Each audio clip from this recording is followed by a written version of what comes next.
तो सृजनात्मक बालक या सृजनात्मकता, क्रिएटिविटी क्या है, ये बड़ा इंपॉर्टेंट है, 1% जरूर आएगा यहां से, 100%। क्रिएटिविटी क्या है, सृजनात्मकता क्या है, बताओ किसको बोलते हैं सृजनात्मकता है? सृजनात्मकता का दो एग्जाम पैटर्न है, या तो सृजनात्मक बालकों की विशेषताएं पूछेगा, सृजनात्मकता के मापन पे प्रश्न पूछेगा, सृजनात्मकता के सिद्धांत पे प्रश्न पूछेगा, सृजनात्मकता की प्रकृति पे प्रश्न पूछेगा, परिभाषाओं पे प्रश्न पूछेगा, सृजनात्मक चिंतन की अवस्थाओं पे, मतलब ऐसा कोई बिंदु नहीं है जिसमें से प्रश्न नहीं पूछेगा। ये इतना इंपॉर्टेंट है, इतना इंपॉर्टेंट है, पूछिए मत, हर कंपटीशन में यहां से प्रश्न आता ही आता है। तो ये बहुत इंपॉर्टेंट है क्रिएटिविटी, ठीक है। तो क्रिएटिविटी या क्रिएटिव चाइल्ड दोनों चीजें इसमें कवर हो जाएंगी आपकी। सृजनात्मक बालक, सृजनात्मकता क्या है, तो लिख लिया, हेडलाइन डाल ली सृजनात्मकता, लिखो कुछ परिभाषाएं लिखो पहले।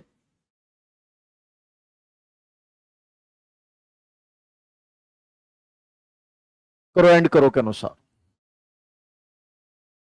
ये आई हुई है, देख लेना, पीटीआई एग्जाम में आई हुई है, करो एंड करो। सृजनात्मकता, सृजनात्मकता मौलिक परिणामों को व्यक्त करने की प्रक्रिया है। सृजनात्मकता मौलिक परिणामों को व्यक्त करने की प्रक्रिया है। सृजनात्मकता मौलिक परिणामों को व्यक्त करने की प्रक्रिया है। सृजनात्मकता मौलिक परिणामों को व्यक्त करने की क्या है, प्रक्रिया है। किसने कहा है? हाँ, ये देख लेना, इसको इंपॉर्टेंट है। सृजनात्मकता मौलिक परिणामों को व्यक्त करने की प्रक्रिया है। और बताओ, और डेफिनेशन। ड्रेवडोल,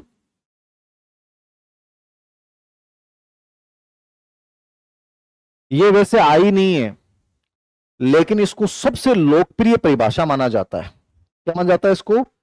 सबसे लोकप्रिय परिभाषा इसको माना जाता है। लिख लो, सबसे लोकप्रिय परिभाषा है। सृजनात्मकता के अंतर्गत, सृजनात्मकता के अंतर्गत, सृजनात्मकता के अंतर्गत नवीन वस्तु, सृजनात्मकता के अंतर्गत नवीन वस्तु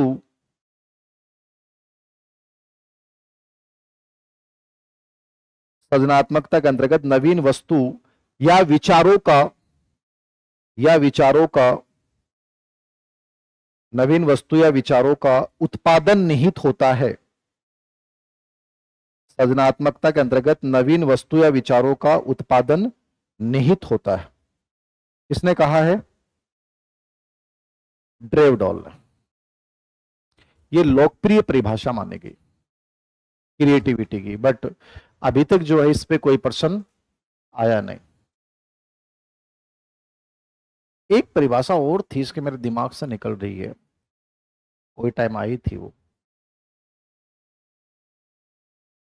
एक लिखो, स्टेगनर एंड कारवास्की।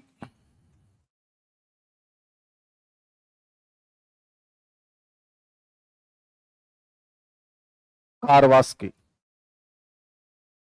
सृजनात्मकता पूर्ण या आंशिक रूप से, सृजनात्मकता पूर्ण या आंशिक रूप से, सृजनात्मकता पूर्ण या आंशिक रूप से वस्तुओं का निर्माण करना है। सृजनात्मकता पूर्ण या आंशिक रूप से वस्तुओं का निर्माण करना है। पूर्ण या आंशिक रूप से वस्तुओं का क्या करना है? निर्माण करना है। पूर्ण या आंशिक रूप से वस्तुओं का निर्माण, इसमें एक ही वर्ड है, पूर्ण या आंशिक रूप से। और एक और लिखा रहा हूं, स्टेन, ये भी कोई टाइम आई हुई है, स्टेन, ये दोनों तो आ गई, स्टेन और करो एंड करो। तो स्टेन के अनुसार, जब किसी कार्य का परिणाम नवीन तथा उपयोगी होता है, जब किसी कार्य का परिणाम नवीन तथा उपयोगी होता है, जब किसी कार्य का परिणाम नवीन तथा उपयोगी होता है, वह सृजनात्मकता है। जब किसी कार्य का परिणाम नवीन तथा उपयोगी, नवीन और उपयोगी, ये किसने कहा है? स्टेन।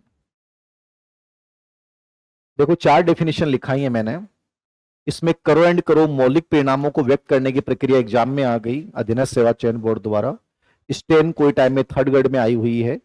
ड्रेवडोल और स्टेगनर कॉर्वेस की परिभाषा को इंपॉर्टेंट माना जाता है, बट ये अभी तक कोई एग्जाम में नहीं आई है। सृजनात्मकता का शाब्दिक अर्थ है कोई चीज की निर्माण करने की योग्यता। क्या करने की योग्यता? निर्माण करने की योग्यता। अब देखो इसके ऊपर जो प्रश्न आते हैं वो आते हैं लगभग तो इसकी विशेषता पे, ठीक है ना, कि सृजनात्मकता के तत्व क्या है या विशेषताएं क्या है। सृजनात्मकता के तत्व होते हैं 4 मूल तत्व है। मैक्सिमम प्रश्न उस पे आते हैं, बाकी मैं जितनी विशेषताएं वो सब समझा रहा हूं। बड़ा इंपॉर्टेंट टॉपिक है, अच्छे से पढ़ के जाना है। तो हेडलाइन डालें सृजनात्मकता की, सृजनात्मक बालकों की विशेषताएं या सृजनात्मकता के तत्व, दोनों हिसाब से लिख लो। सृजनात्मकता के तत्व लिख लो या सृजनात्मक बालकों की विशेषता लिख लो, एक ही बात है। किसी भी प्रकार से एग्जाम में प्रश्न आ सकता है। सृजनात्मकता के तत्व या सृजनात्मक बालकों की विशेषता।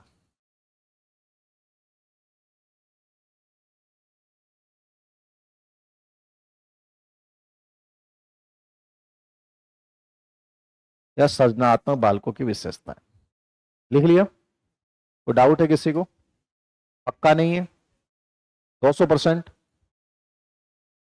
300? Very good. देखो यहां 2 टाइप की चीजें बता रहा हूं मैं आपको। एक व्यक्ति है गिलफोर्ड।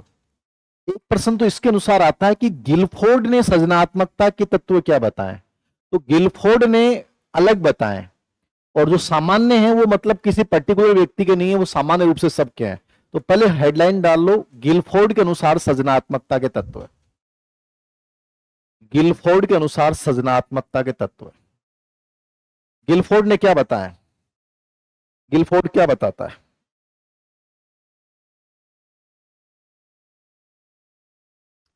पांच तत्व बताएं इसने, लिख लो नॉर्मल से, मैं समझा दूंगा फिर। पहला है तात्कालिक स्थिति से, तात्कालिक स्थिति से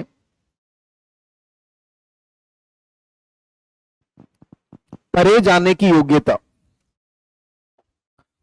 तात्कालिक स्थिति से परे, परे समझ रहे हो?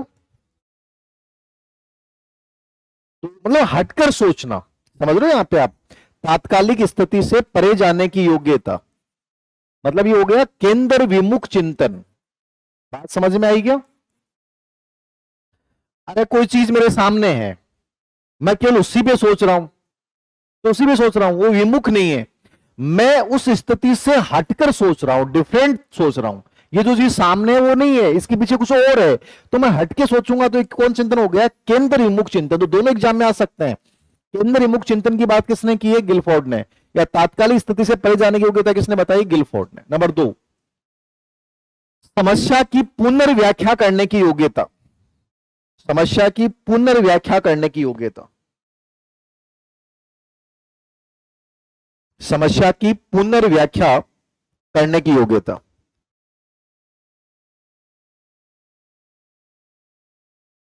पुनर्व्याख्या समझ में आया क्या? री एक्सप्लेनेशन। मैंने कोई चीज रखी है आपके सामने, ये चीज ऐसे है, लेकिन जब तुम किसी दूसरे को बताओगे तो तुम अपने तरीके से बताओगे, इसका मतलब तुम क्रिएटिव हो। मैंने जो वर्ड बताए तुमने रटे और एडजेक्टिव सामने बोल दिए, इसका मतलब तुम क्रिएटिव नहीं हो। क्रिएटिव व्यक्ति हमेशा अपनी भाषा में चीजों की व्याख्या करेगा। तो री एक्सप्लेनेशन। तीसरा, समन्वयशीलता। समन्वयशीलता समझते हो? कोऑर्डिनेशन। हमेशा विरोधी विचारों में समन्वय स्थापित करेगा। समन्वयशीलता के आगे लिख लो, विरोधी विचारों में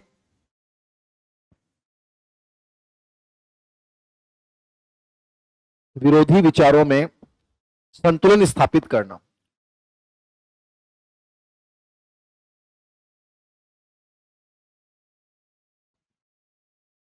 विरोधी विचारों में संतुलन स्थापित करना। समझ में आ गया। और अंतिम है विचारों में रूपांतरण करने की योग्यता। रूपांतरण मतलब समझ रहे हो, कन्वर्जेशन, परिवर्तन करने की योग्यता। ये चार तत्व किसने बताए बेटा? गिलफोर्ड ने। ये एमपी टेट में बहुत बार आया। तात्कालिक स्थिति से परे जाने की योग्यता मतलब हटकर सोचना, केंद्र विमुख चिंतन। समन्वयशीलता, कोऑर्डिनेशन स्थापित करना, पुनर्व्याख्या करना। और चौथा क्या बताया मैंने? विचारों में रूपांतरण या परिवर्तन करने की योग्यता। अब लिखो सामान्य विशेषताएं या सामान्य तत्व। अब लिखो सामान्य तत्व या विशेषताएं।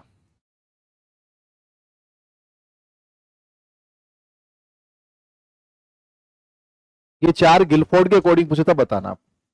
ये तो गिलफोर्ड के अनुसार हो गए। अब अन्य विद्वान या मतलब सामान्य लिख लो आप, ये ज्यादा इंपॉर्टेंट है। लेकिन आपसे पूछे कि सृजनात्मकता के चार मूल तत्व कौन से होते हैं? चार मूल तत्व बताओ कौन कौन से होते हैं? मौलिकता, वेरी गुड। दूसरा?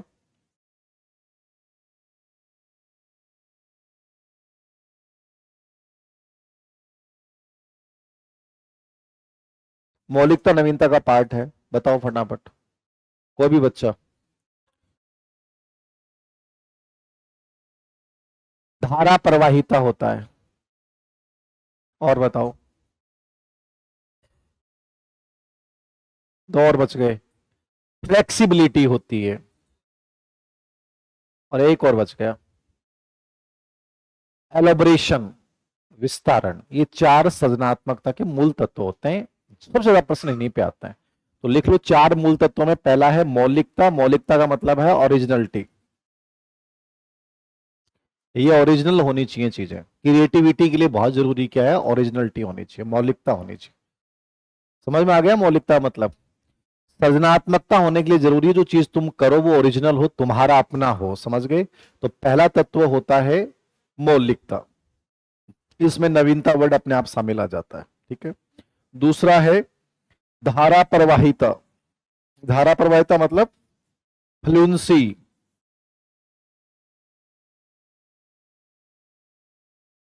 मतलब विचारों का जो प्रवाह करो ना, वो एकदम धारा प्रवाह, मतलब उस संदर्भ में होता है। जब बोल रहे हो तो ऐसा बोल रहा है कि यार इसको सुनते जाएं, क्या गजब बोलता है, तो वो धारा प्रवाही। मन अगली बात सुनने के लिए व्याकुल हो जाए, धारा प्रवाह होना चाहिए। कई लोगों में बहुत अच्छा स्पीच देने की योग्यता होती। तीसरा है, तीसरा वर्ड क्या बोला था मैंने? लोचशीलता। लोचशीलता का मतलब फ्लेक्सिबिलिटी, समय के साथ अनुकूलन। ये फ्लुएंसी है, ये फ्लेक्सिबिलिटी है। मतलब जैसा समय है उसके अनुसार आप परिवर्तन कर लोगे। अनुकूलनशीलता बहुत अच्छी है। और चौथा क्या है? विस्तारण। विस्तारण समझ रहे हो? एलिब्रेट करना, चीजों को व्यापक रूप से बढ़ा देना, फैला देना। मैंने आपको दो शब्द दिए और तुम उन दो शब्दों पे 20 लाइन बोल दोगे तो वो क्या कहलाएगा? विस्तारण कहलाएगा। क्या कहलाएगा? विस्तारण। तो चीजों को बढ़ा चढ़ा के पेश करना। ये चार सृजनात्मकता के मूल तत्व होते हैं। क्या होते हैं ये? मूल तत्व चार ही हैं, याद रखना। सबसे अधिक प्रश्न इन्हीं पे आता है। आप बाकी लिखते जाओ, लगातार लिखते जाओ। 5 नंबर 6 नंबर ऐसे। 5 नंबर पे लिखो हास्य भाव। इनमें हास्य भाव होता है। हास्य भाव समझ गए? परिहास प्रियता भी बोल सकते हो इसको। मतलब ये हमेशा हंसी मजाक के मूड में होते हैं, परिहास प्रियता। और बताओ, बताते जाओ, आपकी बातें बोलूंगा मैं।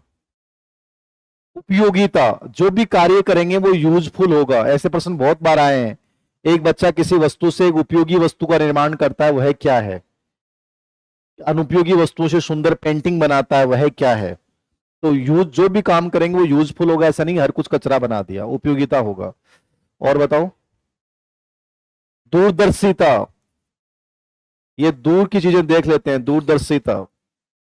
मतलब आप देखना, कबीर क्रिएटिव लोग होते हैं, वो 10 साल बाद में क्या होगा वो हालात बता देंगे।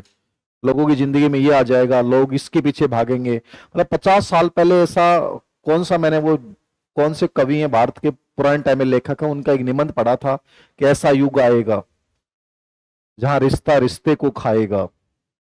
ठीक है, लोगों की हाइट कम होती जाएगी, ऐसा कुछ था उसमें। तो वो एकदम सच है कि कुछ रिश्ते नहीं बचे, ब्लड रिलेशन वगैरह सब धीरे धीरे खत्म हो रहा है। ब्लड रिलेशन ही दूसरे ब्लड को खा रहा है। तो बहुत अलग जमाना आएगा, मतलब वो चीजें सब आ रही हैं वापस से एज इट इज। तो ये लोगों में दूरदर्शिता होती है, साहसिक चिंतन। ये डरते नहीं किसी के बाप से। साहसिक चिंतन, इसके आगे लिख लेना, ये वर्ड किसने दिया था? बार्टलेट ने। ठीक है ना, इसने कहा था ये साहसिक चिंतन होता है इनमें। डरते नहीं है बेटा जी किसी से। साहसिक चिंतन है।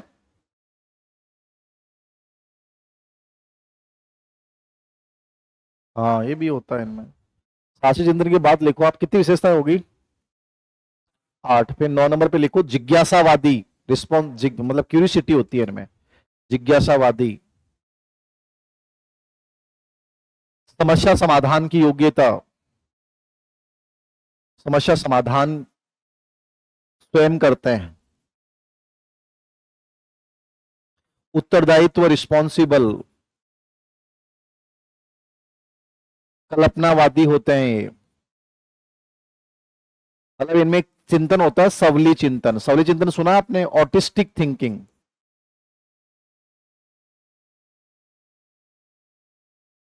हाँ, ऑटिस्टिक चिंतन होता है, मतलब लीन हो जाना, या मतलब काल्पनिक रूप से चीजें पाई जाती हैं। जहां न पहुंचे रवि वहां पहुंचे कवि, सुना आपने? जन्नत जहनुम किसी ने देखी थोड़ी है। मरने के बाद आदमी कहाँ जाता है? लेकिन जैसे जन्नत जहनुम का कॉन्सेप्ट आता है, वहां तो मजे हैं, यहाँ तो ऐसा होता है, ऐसा कुछ भी नहीं है जबकि। लेकिन कवियों ने, क्रिएटिव लोगों ने ऐसा पिक्चर बना रखा है, तो ये काल्पनिक हर चीज में। इसलिए सबसे उच्चतम मानसिक योग्यता कल्पना को माना गया है, क्योंकि जितनी भी चीजों का सर्जन होता है वो कल्पना से ही होता है। हेलीकॉप्टर बना, मकान बने, दुनिया का हर आविष्कार पहले कल्पना से जन्म लेता है, याद रखना। हाँ, आगमनवादी बोल सकते हो इनको। अध्ययन में सामान्य, लिख लो अगली विशेषता, अध्ययन में पढ़ाई में नॉर्मल होते हैं, अध्ययन में सामान्य होते हैं।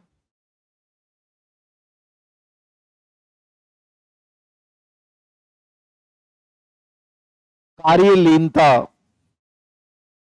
खो जाते हैं जो काम करते हैं। आपने देखा पेंटर बना रहा है तो वो 5 दिन तक पेंटिंग बना रहा है, भूल गया नहाना धोना, कुछ नहीं कर रहा है। ये कोई बहुत ज्यादा नहाने धोने में विश्वास नहीं रखते, जिस चीज को करेंगे पहले उसको करेंगे। तो कार्यलीनता होती है इनमें, ठीक है ना। और स्वग्राही, स्वग्राही क्या होता है भाई? सेल्फ असर्टिव बोलते हैं इसको।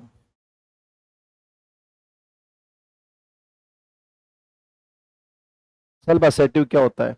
मतलब चीजों को मुखर होके बोलना, अपनी गुण व कमियों को स्वीकारना। लिख लो इसमें स्वग्राही का मतलब क्या होता है? चीजों को स्पष्ट रूप से बोल देना, चीजों को स्पष्ट रूप से बोल देना, अपने गुण व कमियों की समझ, अपने गुण व कमियों की समझ,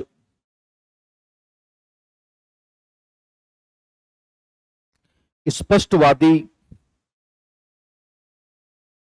अपने गुण व कमियों की समझ, स्पष्टवादी होते हैं।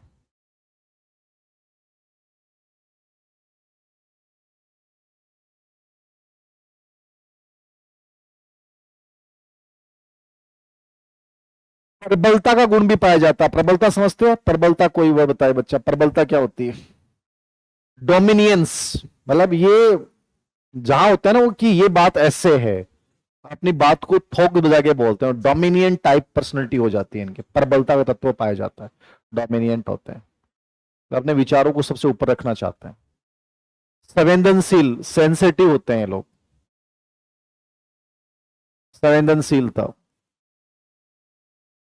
देखा आपने कभी अमीरों की जिंदगी पे चित्र बने हैं? नहीं, गरीबों का जीवन, महिलाओं की अत्याचार, ऐसी पेंटिंग, ऐसी कविताएं जो दर्द भरी हो, तो सेंसिटिविटी होती है इनकी। सौंदर्यात्मक मूल्यों की अभिव्यक्ति, सौंदर्यात्मक मूल्यों की अभिव्यक्ति, जहां भी सुंदरता देखेंगे उसको अभिव्यक्त कर देंगे, ये सौंदर्यात्मक मूल्यों की अभिव्यक्ति। और बताओ विशेषताएं।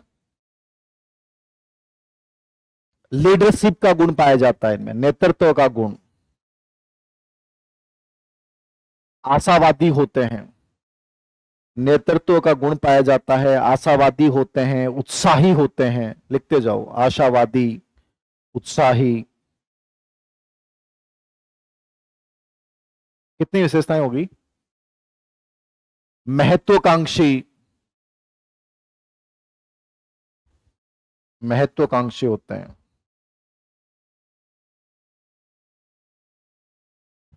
नवीनता व जटिलता दोनों प्रकार के गुणों से युक्त होते हैं, नवीनता व जटिलता,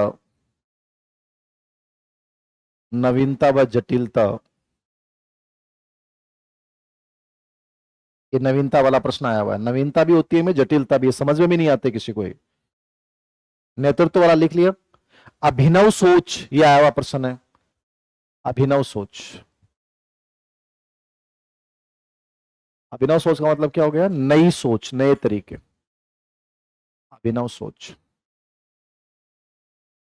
ये इनकी तत्व है, इनकी विशेषताएं, इनको देख लेना, ये सब इंपॉर्टेंट है। इनमें कोई वर्ड समझ में नहीं आया तो अपन बता सकते हैं दोबारा से।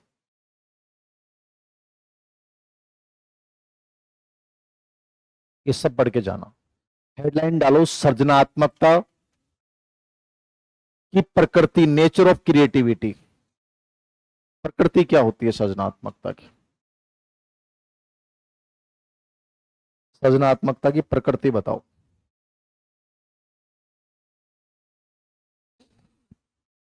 जन्मजात होती है, अर्जित होती है? हैं? सृजनात्मकता, सृजनात्मकता एक सार्वभौमिक प्रक्रिया बेटा, तो ये जन्मजात भी है और अर्जित भी है। कुछ लोगों में बाई बर्थ क्रिएटिव चीजें होती हैं, लेकिन सृजनात्मकता एक ऐसी मानसिक क्रिया है जिसको ट्रेनिंग द्वारा, प्रशिक्षण द्वारा डेवलप किया जा सकता है। तो ये जन्मजात भी हो सकती है और अर्जित भी है। तो लिख लो, पहली विशेषता लिखो, सृजनात्मकता एक सार्वभौमिक प्रक्रिया है,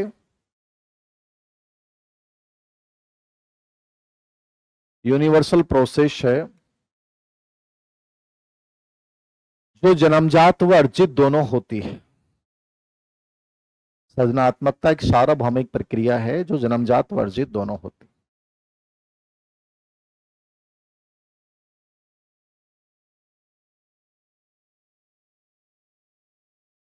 जन्मजात व अर्जित दोनों होती है। फिर लिखना, सृजनात्मकता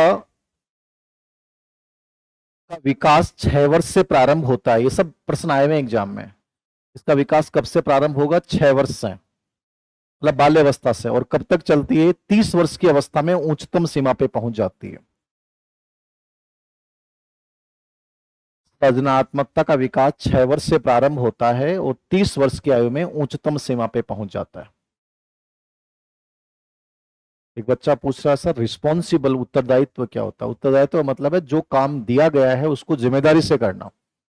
जैसे तुम्हारे घर वालों ने तुम्हें दिया है कि तुम पढ़ोगे, और तुम इतनी जिम्मेदारी से पढ़ते हो कि तुम्हारा सिलेक्शन हो जाता है, तो मतलब तुम रिस्पॉन्सिबल हो। और तुम पढ़ते हो नहीं और उसके बाद कहते हो कि नहीं पेपर हार्ड आ गया था, तो इसका मतलब तुम रिस्पॉन्सिबल नहीं हो। 6 वर्ष बाल्यावस्था से डेवलप शुरू होता है क्रिएटिविटी, और 30 वर्ष की आयु में, मतलब आप बाल्यावस्था में क्रिएटिव चीजें शुरू करेंगे, याद रखना। तीसरी विशेषता, सृजनात्मकता की प्रक्रिया लक्ष्य निर्देशित होती है। ये आया हुआ है लक्ष्य निर्देशित वाला। क्या होती है? लक्ष्य निर्देशित। सृजनात्मकता की प्रक्रिया लक्ष्य निर्देशित होती है। इसमें प्रक्रिया और परिणाम दोनों शामिल होते हैं।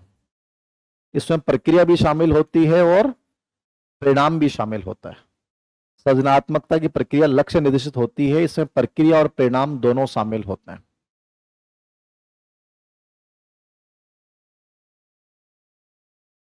देख लिया? बहुत अच्छे बच्चे हो, मैंने आज तक ऐसे बच्चे नहीं देखे। अब तो देख तो लिए, लेकिन मैं चाहता हूं इससे अच्छे नहीं आ जाए कहीं लाइफ। प्रक्रिया परिणाम समझ गए? अपन सोचते हैं कि मुझे चीज बनानी है और वो चीज बन गई, तो प्रक्रिया तो सोचना हो गया और बन गई वो क्या हो गया, परिणाम हो गया। फिर लिखो सृजनात्मकता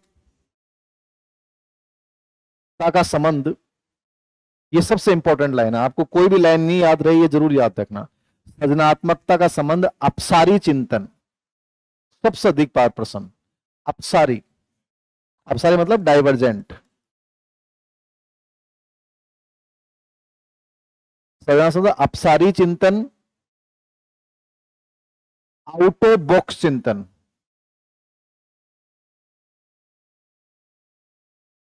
आउट ऑफ बॉक्स चिंतन, या एक वर्ड आ जाएगा पार्श्व चिंतन, एक वर्ड और था इसका। सृजनात्मकता का संबंध अपसारी चिंतन, अपसारी को क्या बोलते हैं, डाइवर्जेंट चिंतन, ठीक है, अपसारी बोलते हैं इसको। आउट ऑफ बॉक्स चिंतन भी इसको बोलते हैं, पार्श्व चिंतन भी इसको बोलते हैं, या केंद्र विमुख चिंतन भी इसको बोल सकते हो।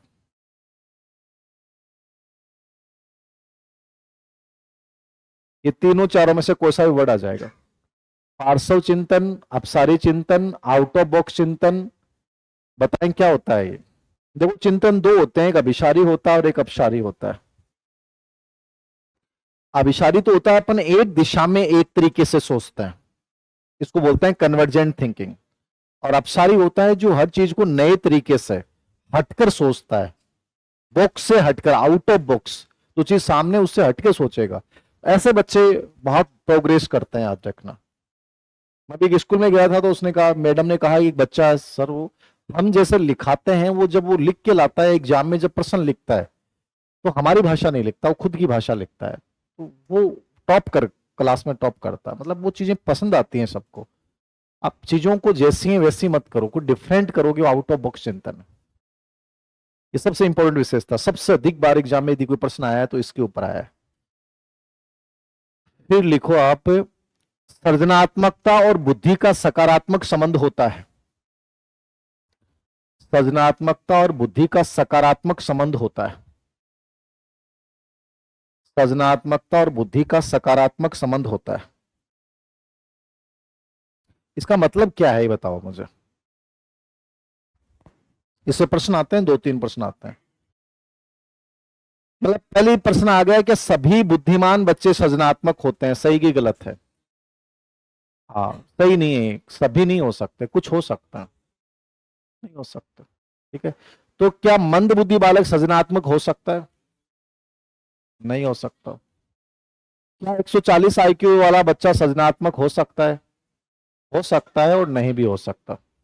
अमूमन ये माना गया है कि जब बुद्धि का मापन किया गया क्रिएटिविटी से, तो देखा गया कि सृजनात्मकता और बुद्धि में 90 से जो 110, ये आपकी 110 से 120 के बीच में जिनका आईक्यू होता है, उनमें क्रिएटिविटी से ज्यादा पॉजिटिव संबंध पाया गया।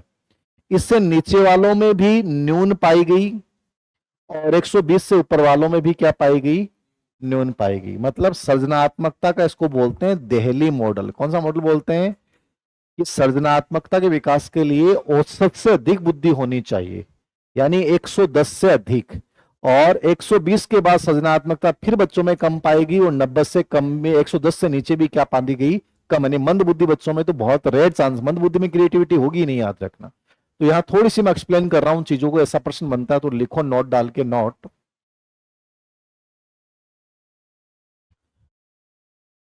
सभी बुद्धिमान बालक सृजनात्मक नहीं होते, सभी बुद्धिमान बालक सृजनात्मक नहीं होते। सृजनात्मकता के लिए, सृजनात्मकता के लिए, सृजनात्मकता के लिए बुद्धि का, सृजनात्मकता के लिए बुद्धि का औसत से अधिक होना आवश्यक है। सृजनात्मकता के लिए बुद्धि का औसत से अधिक होना आवश्यक है, औसत से अधिक होना आवश्यक है। औसत से अधिक कितना हो गया, 110 से ऊपर, 110 से 120 के बीच में। इसे सृजनात्मकता का देहली मॉडल कहा जाता है। इसे सृजनात्मकता कौन सा मॉडल कहते हैं अपन, देहली मॉडल। ये आया हुआ प्रश्न है, देख लेना। सृजनात्मकता का देहली मॉडल यानी औसत से अधिक बुद्धि का होना, ये देहली मॉडल कहलाता है।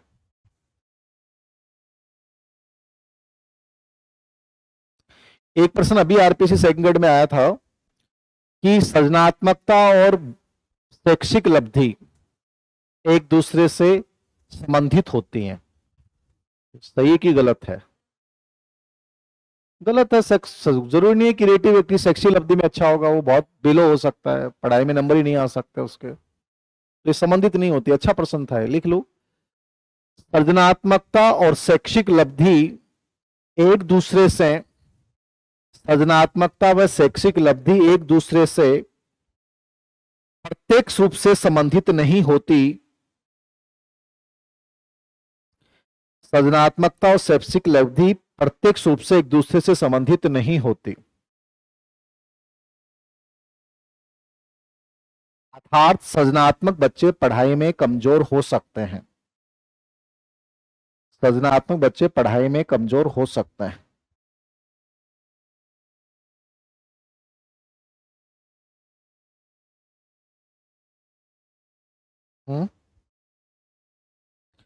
प्रत्यक्ष रूप से संबंधित नहीं होती, डायरेक्ट एक दूसरे को प्रभावित नहीं करेंगे। क्या सृजनात्मकता और सामाजिकता संबंधित हो सकते हैं आपस में? जो सृजनात्मक होगा वो सामाजिक होगा, सामाजिक होगा वो सृजनात्मक होगा? नहीं हो सकता। और समाज के खिलाफ भी बोलते ही हैं लोग, तो कवि लेखक, तो ये भी लिख लो। सृजनात्मकता का सामाजिकता से भी प्रत्यक्ष संबंध नहीं होता, मतलब सृजनात्मक व्यक्ति समाज के खिलाफ बोल सकता है, सृजनात्मकता का सामाजिकता से भी प्रत्यक्ष संबंध नहीं होता।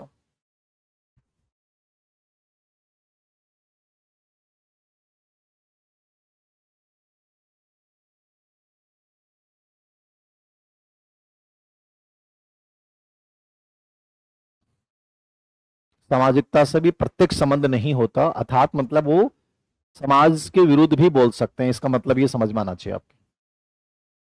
एक लाइन और लिखना, सृजनात्मकता में चिंता, सृजनात्मकता में चिंता का सामान्य स्तर पाया जाता है, मतलब चिंता होती है इन लोगों में। सृजनात्मकता में चिंता का सामान्य स्तर पाया जाता है, सृजनात्मकता में चिंता का सामान्य स्तर पाया जाता है, सृजनात्मकता में चिंतन का सामान्य स्तर पाया जाता है। इनमें निर्भरता का भाव होता है या स्वतंत्रता का भाव होता है? क्रिएटिव लोगों में फ्रीडम सोच होती है, ये भी लिख लेना। सृजनात्मकता और स्वतंत्रता साथ साथ चलते हैं, सृजनात्मकता और स्वतंत्रता साथ साथ चलते हैं।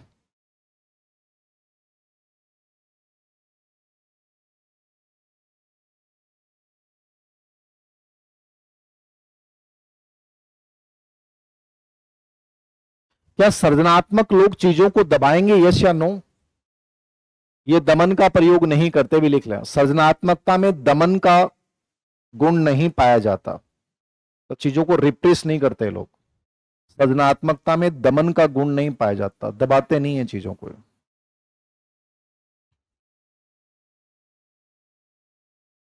लिख लिया? और एक लाइन और लिख लो प्रकृति में, सृजनात्मकता पूर्व के सार्थक अनुभव पर निर्भर करती है, पूर्व के सार्थक अनुभव पर निर्भर करती, पूर्व के सार्थक अनुभव पर क्या करती है? निर्भर। कौन? सृजनात्मक पूर्व के सार्थक अनुभव पर निर्भर करती है।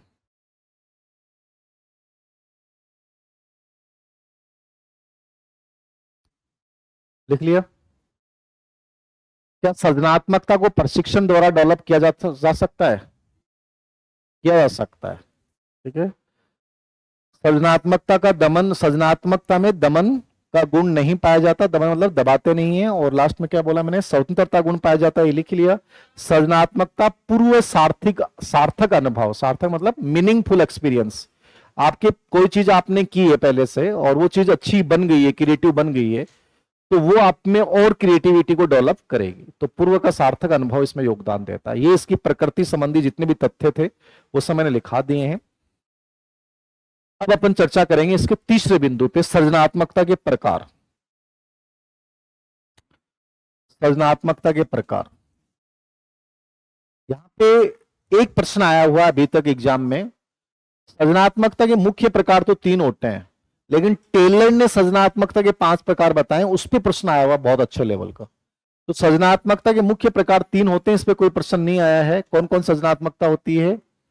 एक होती है आकस्मिक सृजनात्मकता, वैसे सबसे बढ़िया सृजनात्मकता यही होती है, मुख्य प्रकार।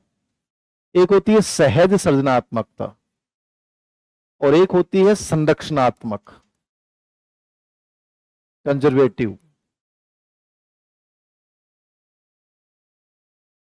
सृजनात्मकता के मुख्य प्रकार पूछे तो आपको 3 बताने, यद्यपि अभी तक कोई भी एग्जाम में, किसी भी एग्जाम में इस पे कोई प्रश्न नहीं पूछा गया है। आकस्मिक का मतलब अचानक होता है, ये सबसे बढ़िया क्रिएटिविटी होती है, लिख लो इसमें। सृजनात्मकता का आकस्मिक सृजनात्मकता क्या है, ये सबसे इंपॉर्टेंट होती है। अचानक से दुनिया के जितनी भी क्रिएटिविटी हुई है वो सब क्या हुई है? अचानक से हुई है। न्यूटन, आइंस्टीन, आर्किमिडीज, जितने भी बड़े आविष्कार हुए हैं, अचानक से एक विचार उत्पन्न हुआ, ये सबसे इंपॉर्टेंट मान जाते हैं। सहज का मतलब होता है तात्कालिक उद्देश्य के लिए, लिख लो। सहज सृजनात्मक मतलब तात्कालिक उद्देश्य के लिए किसी चीज का निर्माण करना, तात्कालिक उद्देश्य के लिए किसी चीज का निर्माण करना।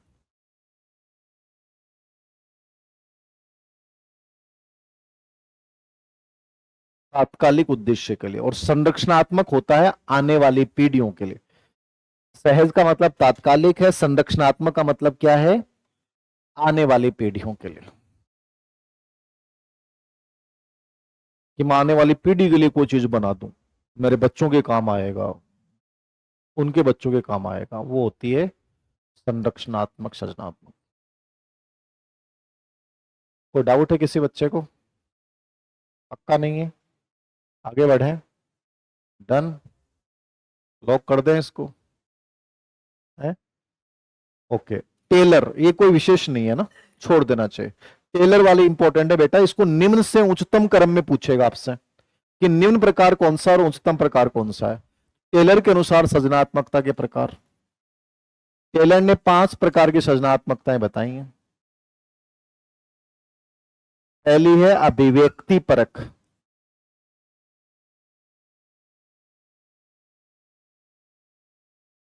दूसरी है उत्पादक, तीसरी है आविष्कारक, चौथी है नवचारित,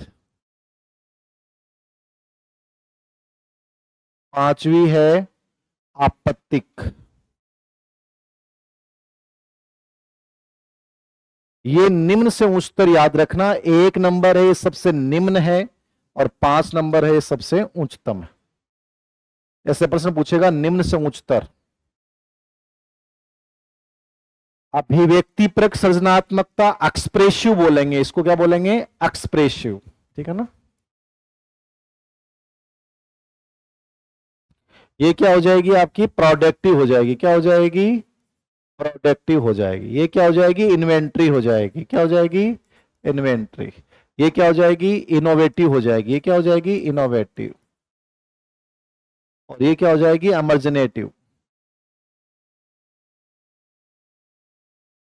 इमरजेंसी वाली। पहली है एक्सप्रेसिव, अभिव्यक्ति परक। समझ लो, अभिव्यक्ति परक से सबसे निम्न प्रकार होता है, मतलब आप कोई चीज कर रहे हो और उससे मुझे पता लगे कि तुम्हारे अंदर ये क्रिएटिविटी है। जैसे मैं तुम्हारे कार्य के आधार पर, जैसे तुम पेंटिंग बना रहे हो, तो पेंटिंग बनाने वाली चीज क्या है? अभिव्यक्ति परक है। तो लिख लो जैसे पेंटिंग बनाना, इसमें क्या आएगा? अभिव्यक्ति परक में पेंटिंग, मतलब जो दिख जाती है, अभिव्यक्ति जिसके माध्यम से करते हो, जैसे पेंटिंग बनाना अभिव्यक्ति एक्सप्रेसिव होती है।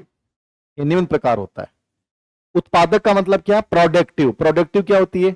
जब कोई वस्तु का निर्माण कर रहे हो, लिख रहे हो, कोई वस्तु का निर्माण करना। उत्पादक में क्या जाएगा? कोई वस्तु का निर्माण करना।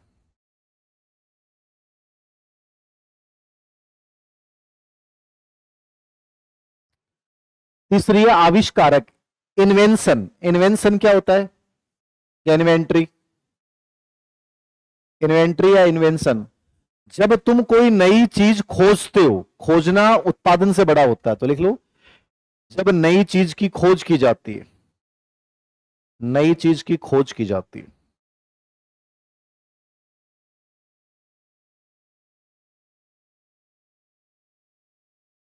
नवचारित, नवचारित क्या होगी बेटा? इनोवेटिव।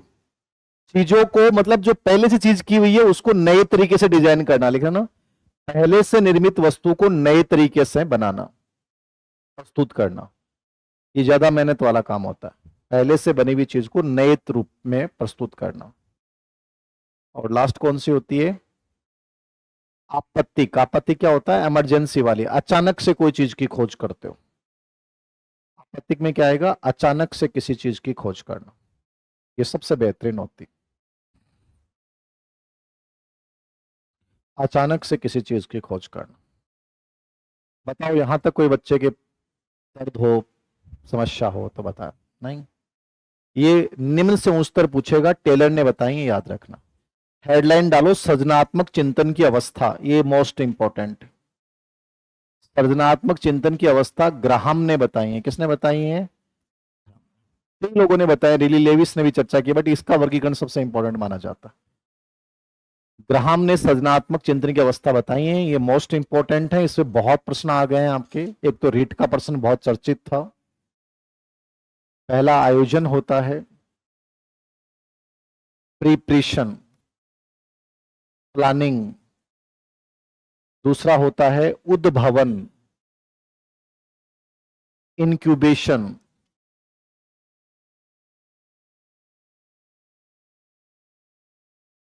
तीसरा होता है प्रदीपन, इल्यूमिनेशन।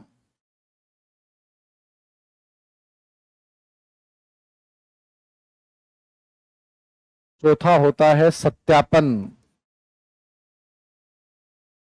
वेरिफिकेशन।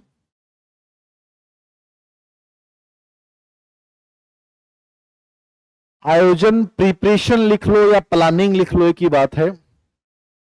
चार चरण हैं इसके, आयोजन, प्रिपरेशन, ठीक है, तैयारी आगे लिख लेना, आयोजन का मतलब तैयारी होता है, या प्रिपरेशन है या प्लानिंग है, एक ही चीज है।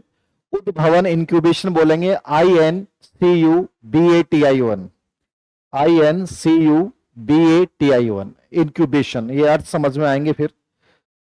प्रदीपन, इल्यूमिनेशन, ILLUMINATION, इल्यूमिनेशन, ILLUMINATION। और सत्यापन, वेरिफिकेशन, VERIFICATION, वेरिफिकेशन। ये चारों के नाम सीक्वेंस में याद करने हैं। अब पहले तो केवल नाम पूछता था कि कौन से चरण हैं, अब इसके अंदर प्रश्न आने लग गए कि किसका क्या मतलब होता है, तो ये आपको समझ में भी आना चाहिए। आयोजन क्या होता है बेटा जी? जब मैं समस्या की पहचान करता हूं, समस्या से जुड़े हुए तथ्य एकत्रित करता हूं, और मैं उसकी योजना बनाता हूं, कैसे क्या करना है, वो किस में आएगा? प्लानिंग। इंक्यूबेशन होता है कि मैं यहां पे थक जाता हूं, मुझे समझ में नहीं आ रहा, मैंने खूब प्रयास कर लिया, अब समझ में नहीं आ रहा, तो मैं चेतन रूप से प्रयास करना बंद कर देता हूं, यदि मेरा अचेतन मन अभी भी उसके ऊपर सोच रहा है। समझ रहे हो? इंक्यूबेशन क्या होता है कि जब आप थक जाते हो और दूसरा काम करना शुरू कर देते हो, मतलब चेतन से हटकर, चेतन से रूप से छोड़ देते हो, यार नहीं होगा, छोड़ रहे, और दूसरा काम करने लग गए, लेकिन वो दिमाग में वो चीज चल रही है अभी। प्रदीपन, इल्यूमिनेशन, ये सबसे इंपॉर्टेंट चरण, इसको बोलते हैं अंतर्दृष्टि। क्या बोलते हैं इसको? अंतर्दृष्टि, इंसाइट। अचानक से विचार आता, अरे यार, तो रिट में एक प्रश्न आया था, यूरेका, आहा अनुभव, यह प्रश्न आया था रिट में, यूरेका या आहा अनुभव की अवस्था। अचानक से न्यूटन को अचानक से ऊपर से गिरा, अरे यार, आर्किमिडीज को अचानक से उसने बोला, जब वो चीज देखी, अरे ये, तो तुरंत दिमाग में वो जो डेवलप होती है ना चीज, अचानक से विचार, इसको यूरेका या अनुभव बोलते हैं। और चौथी है सत्यापन, जो ये आया है वो सही है कि गलत है, इसकी पुष्टि करोगे। तो चार चरण लिख लो इसके नाम में। आयोजन में लिखो, इसके अंतर्गत समस्या की पहचान, इसके अंतर्गत समस्या की पहचान, समझ, समस्या की पहचान, समझ, परिवर्तन, समस्या की पहचान, समझ, समस्या का परिवर्तन व तथ्यों को एकत्रित करना शामिल है। तथ्यों को एकत्रित करना शामिल है किसमें? आयोजन। बहुत अच्छे बच्चों। उद्भवन में क्या होगा बेटा? उद्भवन में क्या हो जाएगा? समस्या पे चेतन के बजाय अचेतन तो सोचता रहता, चेतन रूप से कार्य करना बंद कर देना। लिखा ना, लगातार प्रयास करने के बाद, लिखो इसमें लगातार, या अपनी भाषा में लिख लो, लगातार प्रयास करने के बाद, लगातार प्रयास करने के बाद चेतन रूप से समस्या को छोड़ देना, लेकिन अचेतन रूप से सोचते रहना। मतलब अपने यहां थक जाते हैं, छोड़ देते हैं, छोड़ रहे यार। लगातार प्रयास करने के बाद चेतन रूप से समस्या को छोड़ देना, लेकिन अचेतन रूप से विचार चलते रहना। ये उद्भवन, इंक्यूबेशन है ये। मतलब शांति की अवस्था है, अपन सो गए। क्या हो गया? अपने सो गए यहां पे एकदम से, यार नहीं करना, अब नहीं होगा मेरे से। इंक्यूबेशन है। तीसरी है प्रदीपन, इल्यूमिनेशन। इसमें लिखो अचानक से समस्या का समाधान नजर आता है। अचानक से समस्या का समाधान नजर आता है, इसे यूरेका या आहा अनुभव कहा जाता है। इसे यूरेका या आहा अनुभव कहा जाता है। इसे यूरेका या आहा अनुभव कहा जाता है। यूरेका या आहा अनुभव। और अंतिम है प्रमाणीकरण या सत्यापन। यहां पे लिख लेना, समस्या के परिणामों की पुष्टि की जाती है।